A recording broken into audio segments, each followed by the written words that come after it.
Hello and welcome. And for those who have been with us before, welcome back. We're so happy that you are spending this time with you. I am Sharon Pender, President and CEO of the Capital Region Minority Supply Development Council and operator of two MBDA centers, the MBDA Business Center, Washington, D.C., and the Federal Procurement Center, the only one of its kind in the country, by the way. We're servicing the greater Washington area. That's Washington, D.C., the state of Maryland, and Northern Virginia.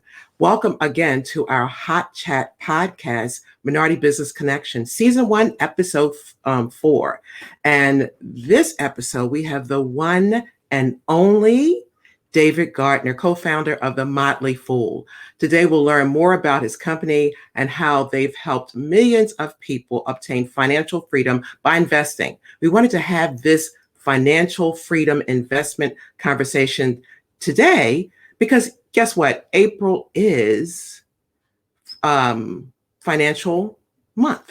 And so this conversation will be insightful and informative, and sit back and relax and stay tuned. More importantly, it's our mission to continue to feature dynamic one-on-one conversations with CEOs, contracting officers, minority businesses, supply diversity professionals, and procurement leaders from some of the leading companies in America via our HotChat podcast discussions. We will highlight the challenges, success stories, resources, and opportunities that exist for our vast network of MBEs, and we will spotlight our corporate partners who share our vision to help drive economic development, equality, and inclusion within their organizations. But more importantly, we want to hear from you because you are the drivers of topics that we can curate, so we know that it's important. And you can always visit our website to find out all the dynamic things that we've done with this podcast and webinars and newsletters and others. And that's www.crmsdccares.com. And again, we have content coming your way. Follow us on our social media at CRMSDC. And again, welcome. I want to go ahead and bring up David Gardner, co-founder and chief rule breaker. But before we get into a conversation, David, you know what I have to do? I know you can appreciate this, right? I have to say, welcome to our sponsors. And so I'm going to do that and then bring you right back. Okay. Our sponsors, Exelon, BGE, Pepco Holdings, which are part of the Exelon companies, Southwest Airlines, Hilton, Amicus, the Collaboration Redefined, Capital One, CompuGain, JDC Events, SBE and Company, and Shroud Priest Attorneys at Law. And we'll get into later on some of the corporations that continue to fund us. But I want to talk to my friend David. Good. How you doing, David, today? I'm doing really well. Thank you, Sharon, so much for having me today. And it's a delight to see you. You look great. Oh, and so do you. I appreciate that. Ladies and gentlemen, David Gardner is co-founder and chief rule breaker. I love that, at Motley Fool, a financial services company. He started in 1993 alongside with his brother Tom. And Shakespeare, the court jester or fool, was the one person who had the license to speak the truth to the king and queen. In the same way, the Motley Fool has been speaking truth, I like that, truth to power, to Wall Street for 26 years, empowering millions of people to take control of their financial lives. We want to talk about financial freedom. The company's purpose is to make the world smarter, happier, and richer. As chief rule breaker, David wears many hats, and I hope he wear that hat for us today, including investor, podcaster, author, and lecturer. David has developed his own style of investing called Rule Breaker Investing, which seeks to invest ahead of the crowd in the most innovative companies of our time and continue to hold shares well after the crowd has sold. You have got to give us the secret sauce. He is the recipient of UNC's prestigious Distinguished Young Alumni Award. He loves games of all kinds, especially board games, having a collection of hundreds of them, which the Gardners have played a lot over the years with their 3 children. David served on the Individual Investor Advisory Committee for the New York Stock Exchange for 15 years and the Folger Shakespeare Library Board for 10 years. He's currently on the board of directors of the Conscious Capitalism Institute and is a graduate, yay, yay, yay, of the best class ever of Leadership Greater Washington, signature class of 2019. And again, thank you, David. Thank you, Sharon. Thank you for reading all the way through that. I hope nobody fell asleep, but it is a motley array of things that I'm interested in: conscious capitalism, leadership, Greater Washington, the DC area, my native city, and investing. And thank you for your interest. It is Financial Literacy Month, as you mentioned, so we should talk about that some today. What do you want Yeah, to start with? let's talk about what's real, right? We're sitting the day after the verdict has been brought in, where the policeman was convicted on all three counts. And just wanted to get, I can't start this day in this conversation without talking about the impact. And what we do for a living in terms of the support of minority businesses. That's what we're all about. And so we look at the minority community, we look at the minority business community, we look at the impact on the country in terms of racism and those things. I just wanted to get a perspective from you. What did you walk away? Because we have our leadership trust kind of conversations. What did you walk away with yesterday? Because I walked away with a feeling of mixed feelings, right? It was one of that, it was a painful way of getting justice.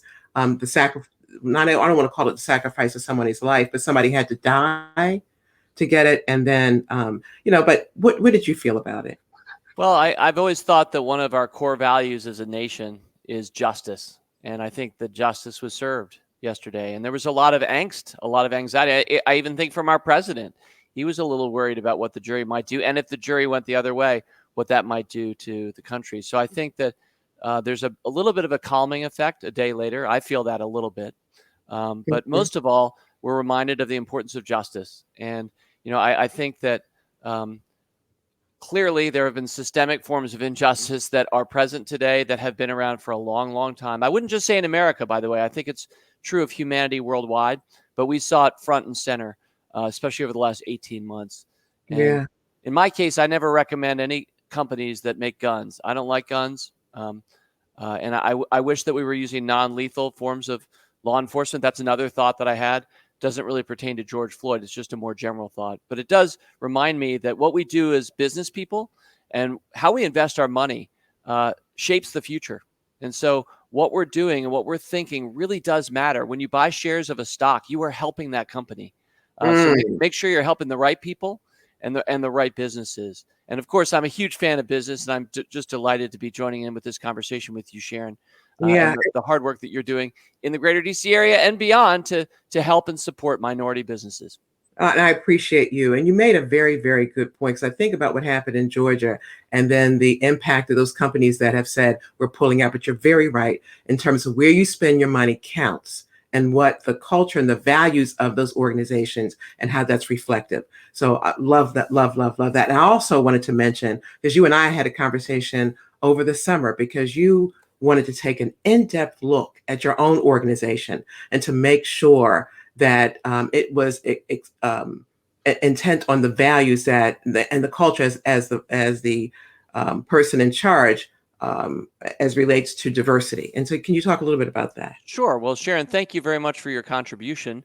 You are somebody with a deep perspective, well-informed, and a well-rounded perspective as well. So the conversation that we had, which was you volunteering, so thank you so much for that, was pursuant to us thinking through how to address unlocking freedom, financial freedom for all. And the Motley Fool Foundation, which is I'm chair of the Motley Fool Foundation. It is our not-for-profit foundation dedicated to figuring out what is wrong with society and how can we fix that. Why doesn't everybody have financial freedom? Now, it's not something that you can write a check and everybody instantly is financially free, because I think it's more than anything a mindset that we need to develop over time for as many people as possible. But certainly the work of our company, the Motley Fool, has been to create financial freedom, really co-create it, because anybody who subscribes to our services helps us get with some financial freedom of our own, right? So it's a reminder that business in particular is a cooperative game, every bit as much as a competitive game. And so, Sharon, you were helping us think about who are the people that are probably most worthy of support. I think about, the Motley Fool and our efforts, not for profit, are not going to be that successful if we're going for the poorest of the poor. I have a heart for those people. I certainly have made donations in that regard. But for the Motley Fool, it's people near the tipping point, people who are coping, but not quite there. And so you were helping us see the importance. You think about minority businesses, that's a great description for a lot of people. They may have financial freedom or they may be near. And those are the people that I think we can best support at this time, because once you tip them over, then all of their families and friends and their networks get enriched as well. So that was some of it. And the last thing is just that our own corporate culture at the Motley Fool, which means so much to us, we know that we need to diversify more in terms of how we look and feel as a company. I'm proud to say we've had a majority female board of directors for several years now. So that's something that we've gotten pretty good at. But inclusion, diversity, we're proud that the word motley right in the middle of our name means diversity. It was the garment worn by fools. The court jesters wearing those ragtag quilts, many colored patches. Motley means a lot to us. So you are helping us think through the future, and thank you. No, thank you. Thank you for putting yourself out there. So 2 questions that readily come to mind. Tell us about when you and your brother, because I'm always interested in talking with entrepreneurs. Tell us about when you and your brother decided to create the Motley Fool. And then before this conversation is over, I want our folks to know how they can learn about investing and tell me a little bit about the company itself. If I subscribe, what happens? But let's talk about how in the world did you come up with the Motley Fool, and what were you and Tom thinking? Great question. I had one job before the Motley Fool, and I didn't even hold it down for a year. And I wasn't enjoying it very much because I was writing for a financial newsletter, but it was deadening work. Any kind of creativity that I brought would be edited out and changed. And I wasn't thriving there. So I stepped away from that job. And our joke is that we were kind of unemployable at that point. My brother is in graduate school trying to get multiple degrees, and I've just quit the one job I had. So what we needed to do was probably just start our own financial newsletter, which is how the Motley Fool started. As a financial newsletter, we often say, Sharon, for our parents' friends, they were the only ones willing to pay us $48 a year at that time. Our peers certainly were not going to be doing that. So we were generously supported by our parents' friends there that first 6 or 8 months. But this was 1993. And if you remember, we have to go back in time here. This is 27 years ago, but America Online was going to be a really big deal in the 1990s. And it was still early and emergent for America Online. But we were in Northern Virginia ourselves. They were too. And we were using their service just as paying customers, Sure. just mentioning, giving off free copies of our newsletter and answering people's questions about investing. And you might wonder, and I won't go deep on this, but you might wonder how we could be answering people's questions about investing as young guys in our 20s. And the answer is that we were raised by a father who loved the stock market. And, okay. we would go to the Safeway in Washington, D.C. near our house, and he'd say, hey, kids, look, chocolate pudding. We own some of the company that makes that chocolate pudding, a few shares at least. Let's go get more chocolate pudding.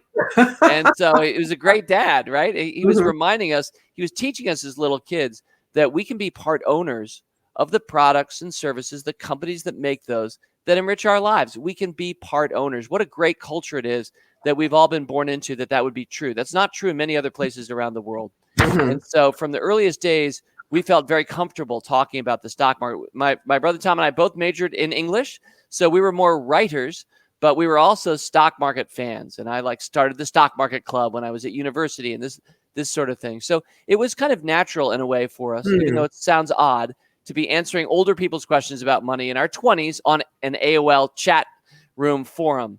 But it started there, and AOL noticed what we were doing and said, hey, would you guys like to have lunch? What is this thing, the Motley Fool? And we had a great lunch with them, and we decided to open up 1 year after we started our newsletter on AOL. And, of course, the next 5 or 6 years, AOL would go on to become a monster, really big, and merging with Time Warner in the year 2000. And so we kind of rode that wave of success. As they grew, we grew. We also went independent from them. We had our own website, fool.com, which is still our website today. And so that's some of the early formation of the company. I'll say this in closing. We started kind of an uncompany. Our culture from the very beginning, if 7-Up was the uncola, we were the uncompany, because the first few people we hired, we couldn't afford to advertise our positions. So who were we hiring? The answer is our fun friends from college who didn't have a job yet. And you can imagine when you build a culture off of that, you're not going to be saying things like, hey, I need you to be here at 9 a.m. You got to stay till 5 p.m. We're counting your vacation days. All of those things that a lot of normal corporations would do, we were not doing. It didn't make sense. And we've never done that ever since. So that's a little bit about our corporate culture. So all these images are running through my mind, right? I'm thinking of the movie Wolf on Wall Street, and I'm thinking that you're in some garage, or then you've grown to move into some, and it's a lot of guys. So what did it look like visual? Yeah, great question. So I was living in Alexandria at the time. So on the back of our property, there was a little outbuilding, and that's where the Motley Fool started. And it was me and my brother Tom and a friend or two, elbow to elbow, in this little house, signing on to the internet. But do you remember back then, it wasn't the internet. It was really just AOL. And I won't make the screechy sound, but we can all hear it in our heads, the older hands among us, dialing your phone into online services. It was really old school back then, but that's where we were starting. And then as AOL invested in us once we started to succeed on their platform. And so then we had some money to open up an office, start hiring some more people. And somewhere around, maybe if we started on AOL in August of 1994, 1 year after our newsletter, within a year or two, we had maybe 15 or 20 employees. So it was a small office in Old Town Alexandria. And, we were wearing our jester caps and doing some interviews and picking stocks, which is what I've always done ever since, and building a company that one day would say, we're here to make the world smarter, happier, and richer. And thank you for rocking our purpose statement in the introduction. That's a really important phrase for us. And I always say the most important word in our purpose statement is the word and. Smarter, happier, and richer. Never one without the other two. When the Motley Fool's hitting it on all cylinders for our members, we're doing all three at once. And that's what I'm hoping I'm doing some of today through your HotChat, sharing and fulfilling our purpose, making everybody listening to us right now smarter, happier, and a little bit richer. Yeah, and I think it's so important. And so take me through someone that doesn't have a whole lot of knowledge about the stock market, and they go into your website and they sign up to subscribe to Motley Fool. What happens? Take me through that. How do I make my first dime? Sure. So I think a lot of people discover us first through our podcasts. So here we are doing your podcast, and podcasts are a wonderful way to meet people and build a relationship, learn about Sharon and her work, the work of Sierra MS. And so that's a big thing for us. We have 5 podcasts, and in particular, Sharon, there's one called Motley Fool Answers. And that is one that's just there to answer your most basic questions about money. It's a weekly podcast, like all our podcasts. It's free. And so I think a lot of people will discover us through our podcast, getting a question answered, asking questions. I also do a podcast. It's called Rule Breaker Investing. And that one is more for people who like the stock market already and want to figure out how to beat the market. And we could talk about that some today. But the real focus for our business, really for so many people, is getting them started investing. And so they'll often start by listening to our podcasts. And then if they feel comfortable, they could come and subscribe to our broadest, biggest service is called Motley Fool Stock Advisor. And I've always said, Netflix streams movies and shows, and the Motley Fool streams stock picks. So when you subscribe to Motley Fool Stock Advisor, you're going to get our favorite pick this month, one from me, then one from my brother Tom. We have then, as we build up a stable of picks over time, we look back at the existing ones and say, here are our favorite right now of our existing ones. Those are called Best Buys now. And so it's a service where you're getting streamed information, giving you ideas about different stocks, companies we believe in. And the one other thing I'd want to add is just that we play the long game, the only game that counts. So when we recommend a stock, you shouldn't expect that we're going to be saying, sell that anytime soon. We're going to be investing for a minimum of 3 years, typically, if not 3 decades. And that's a big part of our success is that, from early days, we've been invested in Amazon and in Netflix. We have a knack for finding these kinds of companies early, but we have a patience that causes us to hold well past the wolves of Wall Street, who are often jumping and jumping out. And I don't think that serves most people. So when you subscribe and it sounds like there's a lot of great information. Is there a minimum amount that you should think about investing? So if you said to me, the stock pick, just making one up, is Netflix for this month, a week, whatever. And so should I be then prepared to buy a minimum of amount of shares? So how does that work? Yes, thank you very much. So, two wonderful developments have happened in investing in the last 2 years. One of them, and it has nothing to do with COVID or anything else, it just happened. One is that the transaction cost has been driven down to zero. So, the act of buying a stock, when we started the Motley Fool 27 years ago, you'd usually have to pay maybe a commission of $50 to a broker to just have a stock bought for you. So, that's development number one. That 50 has gone to zero. Development number two is that you can now buy fractional shares through many brokerages. And one day it'll be all brokerages. So you could either on your website for your broker, like Robinhood or Schwab, you call up Schwab, you could basically say, buy me 1/10 of a share of Amazon. Amazon today goes for around $3,000 a share. In 27 years ago, you would have had to have $3,000 for an Amazon share and $50 to pay a commission to participate. Now you need $0 for commission, and you can buy any fraction of an Amazon share. If you have $30, you could buy 1/100th of a share of Amazon. So the beautiful thing that's happened is that investing has really been opened up to so many people now. And it comes down more than anything to, are you being a disciplined saver? Are you being regular? I love baseball. One of the things I love about baseball is you have to get back in the batter's box several times a game, and then one day after another, game. And that's the rhythm that we want for anybody using our services, that they're saving some money every 2 weeks from their salary, and they're putting that toward the stock market. And then you can buy whatever portion of a share of Netflix that you want. I would say in conclusion, Sharon, that people, typically I think it's good to have maybe $500 to $1,000 saved to start investing. And you really need to be out of credit card debt.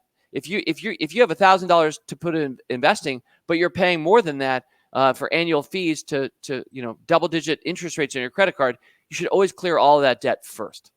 Okay, so that's a lesson. Before you start investing in the stock market, make sure that you minimize your debt. Be a net saver. And, there are good forms of debt. And the good news is those are usually low interest rate, like student loans. That is a good form of debt. Mortgage, that is a good form of debt. But especially credit card debt is bad. It's something that we should try to eliminate 100% from our lives. You really are not going to set yourself up well to invest. The stock market, Sharon, averages around a 9 or 10% gain annualized. That's amazing. That's better than almost anything else you can find out there. And it's regular. The bad news is the stock market goes down 1 year out of 3. But the 2 years out of 3 that it goes up, when you average it all, it's an amazing return rate of 10%. If you're paying 15% on your credit card, you're not going to do so well getting 10% for the stock market and 15% on your credit card. That's going to be a formula for disaster. So you have to wipe out high interest debt. We're not even talking about payday loans or things that are really, really ridiculous, expensive interest rates. We're just talking here about credit cards. But I hope that makes sense, that you need to get rid of that math. You need to have the math working for you. Okay. Some people want to do that for their children. Like if people had invested years ago in Amazon or whatever. So what do you do for if you're thinking about making some investment for your children or your grandchildren? What do you, any advice there? Yeah, and I mean, that was done for me, right? So that dad who pointed out that chocolate pudding and said we own some shares, when I turned 18, he gave me the shares that we owned of that chocolate pudding company and some other shares besides, right? So that was an incredible gift. And in a lot of ways, that's what enabled the Motley Fool, because we had capital. We had a little capital to start our own business. So, of course, one of the best things, we all love our kids. We want to do the best we can for them. One of the best things you can do is start an account for a child of whatever amount of money and begin to invest for them on their behalf. And you can absolutely do that. You can open up that kind of account through Schwab or Fidelity or any of these firms. Then a lot of people would ask, well, what stock should I buy? And I always say, first of all, we tend to talk a lot about stocks. Most of the world invests in mutual funds. People don't want to necessarily pick their own stocks. They'd rather give their money to somebody who's Sure. going to put it all in 100 different stocks for them, and they don't have to do anything. And we understand that. And that can be a great answer for a lot of people. We especially like index funds. For example, Vanguard index funds that just like buy the whole market. You can buy every single stock in the market. That's what Vanguard does for you for a very, very low fee. And that's called a total market index fund. So that would be an example of a great answer for many people hearing us right now. If they're wondering, well, what's a good first investment, either for me, if I'm just starting, or for my kids? All that said, we love investing directly in companies more than investing in mutual funds. A lot of people think it's brave or crazy to invest directly in companies. I don't. I love to ask, what are the great companies of our time? And you've got some among your sponsors. Southwest Airlines has been just a spectacular investment over 30 years. Mm-hmm. So I love to find those individual companies. And if I'm doing it for a child, I'm thinking, what is a stock that my son or daughter would really recognize and like? So I can imagine something like Disney. A lot of kids know Disney. Most kids know Disney. Roblox these days is a very popular, somewhat expensive habit that little kids have on their phones, and parents are like giving them $4 more to buy something for their Roblox. That is also a public company today. You can be a part owner of Roblox. So most things that are products or services that kids touch are actually provided by the for-profit private sector, and you can give them shares of those companies. One other thing I'll just mention is that for my podcast, Rule Breaker Investing, I specifically did 2 episodes called Get Started Investing. Okay. Part 1 of 2 and part 2 of 2. So if you were to Google Rule Breaker Investing, Get Started Investing, anybody would see that and could hear for free. Each of those is about 45 minutes. You get about an hour and a half of coaching from me about how to get started investing with some of my friends. They're answering questions as well. And there's a second series called Getting Your Kids Started Investing. Same thing, 2-part series, free. Anybody can Google it and hear a lot more coaching about how to get your kids started or how to get you started. I love that. Now, we talked about kids, grandkids. Is there, and so ideally, if you're working, get down that credit card debt and start looking at investing. Is there what if you're retired or thinking about retirement? What would the strategy be then? Well, I think that if you're thinking about retirement, we'll just say you're not quite retired, but you're thinking about it. I think you need to be estimating what is the amount you'll be spending in retirement, and for how many years, reasonably, optimistically, do you think you'll be living? And so I think you're starting to do a little bit of math. Now, some people like to do math. I'm one of them. But other people don't like to do math or can't do math that well. And so financial planners or other people, I mean, if you're interested in this topic, and I think we all should be, you Sure. can Google and read for free a lot of good advice on our site and others about how to think about retirement. And it's not even a word that I use or aspire to personally, because I think we should always stay in the game. And my grandfather here in Washington, D.C., kept working into his 90s. And that's an example to me. And you might change jobs. You might dial things down a little bit, hit the dimmer switch. But I think you always want to stay engaged. I think that's why my grandfather lived so long, is because he loved what he did. So, but what stocks would you, yeah, for somebody that's about to retire or retiring, yeah, what stocks? yeah. So I think that there's in general, there's 2 main buckets you'd want to have your money in. Fixed income and then investments. So fixed income, things like bonds, bond funds, things that pay you an interest. After all, you're loaning them money when you buy a bond. They're paying you back interest. You're basically being the bank. Right. And so about half of your money typically should be there. The other half typically should be in investments, thinking about stocks or mutual funds that own stocks. And so there's a rule of I think it's the rule of 70 that you'll often see people talk about, where you subtract your age from 70, and that's the percentage of money you should have in the stock market, which means as we get older, let's say we're 65, we should have a smaller percent. Now, that's an older rule. These days, we're living a lot longer, so I prefer a rule of 100 or something like that. Subtract your age from 100, and I think that percentage, so if you're 65, you should have 35% in stocks, and 65% in fixed income. Now, there's no one size fits all for any of us. And you were in Sure. part asking me what stocks I would be invested in. And I would stay invested in the very same companies that I was invested in 10 years before or 20 years before. That is, I try to stay invested in great companies all the way through. I'm not going to change the type of company I'm invested in just because I'm at or near retirement. Excellent. This is great information for Financial Literacy Month. One other question I have for you. There will be entrepreneurs listening to this broadcast, and they have employees. As you were sitting there, as you were speaking, rather, I was thinking, what can I set up? You do your traditional 401ks and those kinds of things for your employees. But in terms of the kinds of things that Motley Fool offers, is there anything that you can recommend that employers can set up for their employees? Well, you already mentioned 401k plans, and many employers have not done that for their employees, so we should start there. I think that's a great gift that you give your employees when you create that tax-sheltered retirement program, 401k, 403b, depending on for-profit, not-for-profit. Just having a program for your employees where they can save automatically, if possible. That's the best thing to do. You never even see the money. You just say, 5% of my check goes to that thing. I don't even think it's my money, and it builds up over time, right? We should do that. The second step is, if you already have that, make sure you have good options for your employees in your retirement plan. It's one thing to have a 401k, but it's another thing if you have really good choices, like that Vanguard index fund I mentioned earlier. Some 401ks don't have. They just have they were sold by a financial company that had expensive fees and was paying itself first, wasn't necessarily a great choice or having great options. Sometimes merely lots of expensive funds, no matter which one you pick, you're overpaying the piper, right? So make sure your 401k is a good 401k. Okay. And then beyond that, I would say for all those entrepreneurs, and God bless you, you're an entrepreneur. I mean, you're the job creators in our world.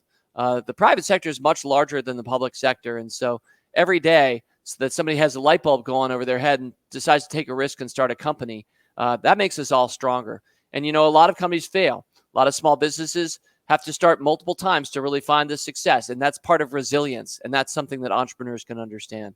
But I would say as an entrepreneur, ask what makes sense for your company or your culture. I'll give a quick example from ours. Not everybody could do this, and it doesn't make sense for every entrepreneur, but it makes sense from us. And so it's an example. So when somebody starts at the Motley Fool, we give them $1,000, and that's theirs to invest. We basically say you're working for a company that is helping make the world smarter, happier, and richer. You're here to serve others, to help them grow their prosperity. So we're going to give you some money right now, and you're going to learn investing better because you have this $1,000 than if you didn't have this $1,000. And so that's an example of something that makes sense when you think about it for our culture. I don't know that it makes sense for somebody else's culture, but for them and what they do, each of us as creative thinkers should be asking, what more could I do? And what makes sense for me and my company for my employees? I'll say this, that employee first mentality usually plays out really well in the success of companies. When you're serving your employees and they feel that, you're much more likely to succeed. A lot of businesses don't. They treat their employees as human resources, and they just try to squeeze them, pay them as little as you can, get them to work as hard as you can, and that equals success for that kind of a company. That, to me, is not conscious capitalism. That, to me, is not a sustainable answer for all of your employees. Because if you're not treating your employees well, chances are your customers aren't getting treated very well either. So there's a really important, everything's connected view of business that I just put out. And that's probably why you have, on multiple occasions, been recognized for best places to work because of that philosophy. So good for you. Thank you. Let's talk about, and when I started introducing you, we talked about your love of games. Yes. Tell me about and are you working on some mobile apps or something, or are there some games that you're working on? Tell us about that. Sure. Well, thank you, Sharon. Yeah, I mean, to me, games are the thing that run from the earliest days of my life right through to today. You mentioned I do have hundreds of board games at home. The Gardner kids, who are not kids anymore, they're 26, 24, and 21, but they were pretty much raised on games. Okay. And to me, games are such a great way to have fun in life, keep score, And when you lose, you realize, oh, I didn't do as well as I could have. And when you have a score to tell you that, you can change it up and get better. And certainly the stock market is a great game. It's an important game. It's not just a game. By the way, game, if it sounds like a frivolous word, I never mean it that way. It's a deep, important, beautiful word for me. Stock market's a great game. Business and entrepreneurship is a great game. And so for me, games mean a lot. Yes, the Motley Fool has a mobile game called Investor Island. It is it's a fun, more gamey approach to teaching people about stocks and investing. So is that available now? It is free right there in the App Store. It's got it's got like 4.7 stars out of 5, and it's got hundreds of reviews. So we're proud of that. And I mean, that's very much for gamers. Like, don't download the game thinking that you're going to learn the stock market from the Motley Fool. This is like a board game that happens to use. Here's my analogy. In the same way, for people who know fantasy football, they have their team, right? And they need the real world NFL data to power the game of fantasy football. Well, we use real world stock market data to power the game of Investor Island. But if you've ever played a game like Risk, where you're kind of rolling dice and trying to take over the planet, that's kind of what Investor Island is. You're trying to take over the island, but rather than roll dice, we're using real world data from today's stock market to power it. So it's kind of a mashup in the same way that Hamilton was one part American history, one part rap. It was like this unexpected mashup. That's kind of what Investor Island is like. But thank you for asking me about games. I can talk too long about games. I should probably stop talking about games, but I love games. I just want to, so if you are interested in that, go to the App Store, download Investor Island. That's right. Yep. Absolutely. That's wonderful. I want to go back a moment, because when we're talking about using the word game a lot, I want to talk about that experience that a lot of us heard about with Gamestop. Is that the name of the company, Gamestop? That is indeed. Tell folks that don't remember about that and what your overall take was on that. Thank you, Sharon. I'm really glad you're asking about that, because GameStop, along with some other companies, caught the fascination of a group of investors and ended up making real headlines, like not just the financial news headlines, but like the real world news headlines. And I'm going to explain what I think about it in a sec, but I just want to say, even though I'm not a big fan of what's been happening there, and I'll explain that, I do want to say I'm always happy when the stock market makes it top of mind and gets people excited. So I like that part of it. But basically, GameStop is sort of a down and out company. I know it as a lifelong video gamer. I've certainly shopped there before. I've returned used games there before.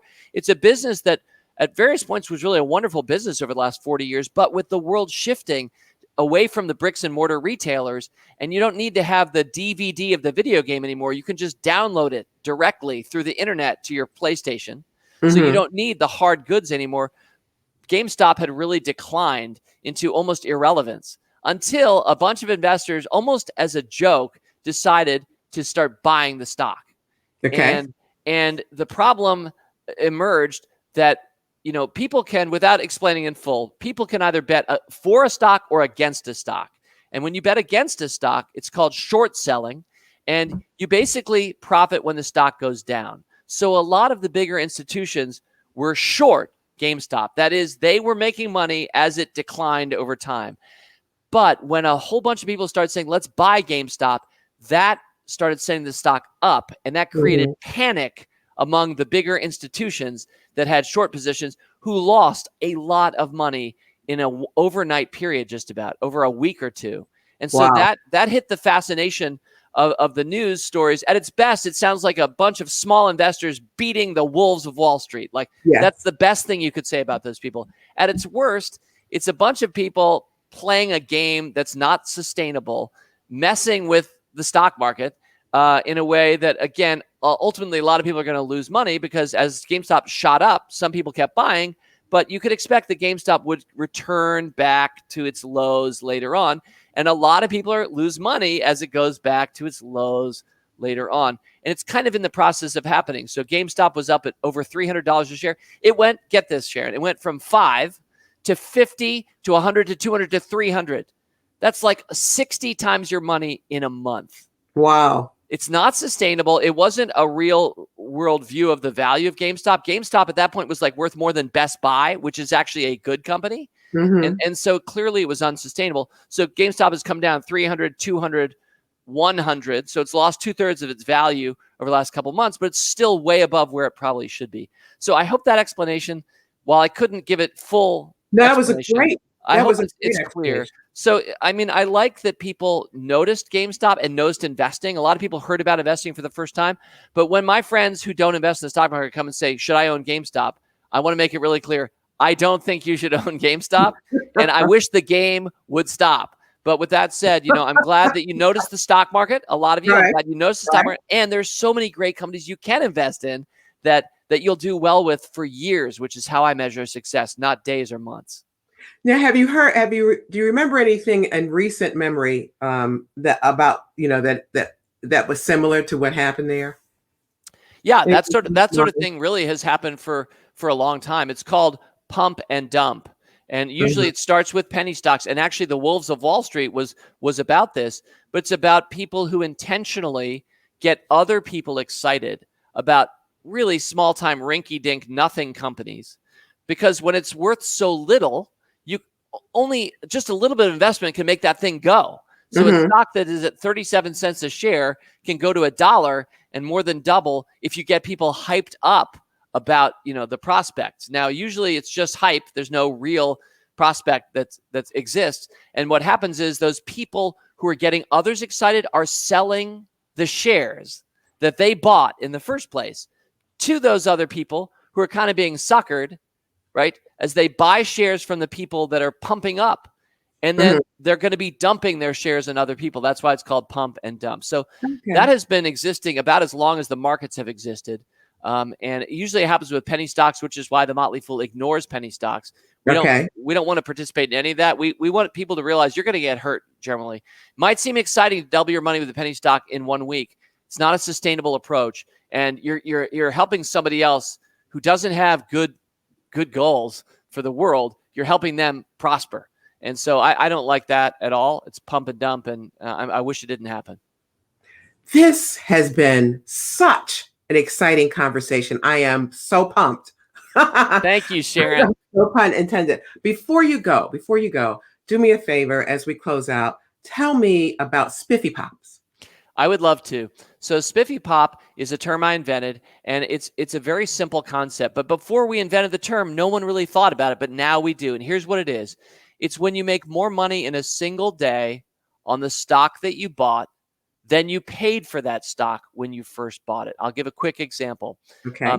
If you buy a stock, I'm just going to make up XYZ Corporation at $27 a share, and you patiently hold it over time, 3 years, 5 years, 8 years, and let's just say it goes up to 100, and then it announces great earnings tomorrow. And tomorrow, the stock, which closed today at 100, you've held it. We're making up this example. You've held it for 8 years. You bought at 27. It was at 100. Tomorrow, it goes up $28 a share. It goes from 100 to 128 because of great earnings, which is a 28% gain tomorrow. But while that's a pop, and that'll be reported on CNBC and all the rest, that's a pop for the world. For you, that is a spiffy pop because you paid 27.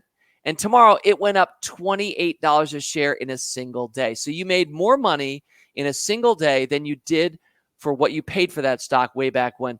That is a spiffy pop. And before we invented the concept, nobody really thought about it. But now, by having a word for it, we gave a goal for a lot of people. And it's a laudable goal because it involves patience and finding great companies and just letting them go out there and win.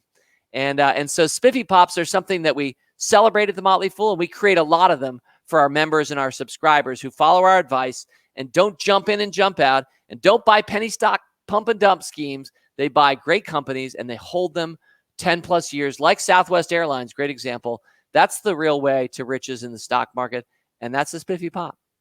And this is a great, great way to end. Spiffy Pop. I hope it's trademark, and and it will it sound like you can maybe even transform it into some kind of ice cream. But it is wonderful. This is a wonderful conversation. I have learned a lot. I am ready. I'm ready. Thank you, Sharon. Thank you very, very much. We have all learned a great deal. This is tremendous value. So I can't thank you enough. Thank you And for the so, invitation, Sharon. And I will just say in conclusion, fool on. I love it, love it, love it, love it, love it. What a way for us to acknowledge Financial Literacy Month with David Gardner of the Motley Fool. Fool on, David. Thank you so much.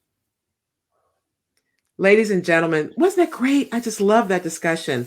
And so as we move on, just again, thank you for joining us today. We have some upcoming events. June the 24th is our Super Matchmaker Conference. You don't want to miss that, is when we give our minority businesses access to our corporate members. Our annual business golf and tournament, business and golf tournament rather, is September 21st. We have podcasts that we've done with Senator Van Hollen. We've also have done podcasts with others that you want to capture. We have some upcoming ones that are coming with Comptroller Peter Francho, Senator Ben Cardin, a special feature. We're talking about some untold stories of minority businesses and their journey through the pandemic, and a bonus feature on Black CEOs and what they're doing with the organization to drive supplier diversity. Again, thank you, David Gardner, Fool on, and thank you to Graybo team who delivered the best ever production, and our CRMSDC and MBDA teams that's headed by Sonia Bigelow Smith, and that has Nicole and Latoya and Jacob. That's all. And so we thank you all for making it happen and joining us today. So as we go out, let's take a look at all of our sponsors that are responsible for making this happen.